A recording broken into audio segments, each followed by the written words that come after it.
Good.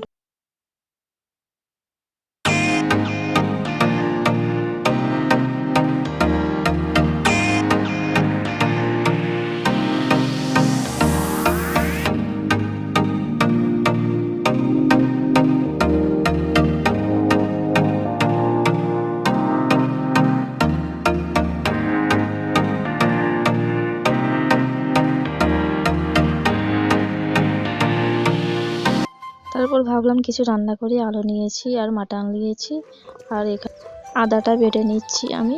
তারপরে বন্ধুরা তোমরা দেখতে পাচ্ছ আদাটা কেমন করে বাটছি।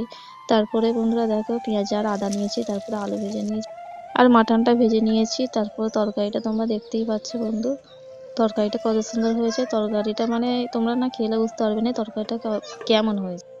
আর বন্ধুরা দেখো এই হচ্ছে ফাইনাল রেজাল্ট। বন্ধুরা ভালো লাগলে চ্যানেলটি সাবস্ক্রাইব করে দেবে। আজকে ছিল এই ব্লগ, সবাই পাশে থাকবেন বন্ধুরা।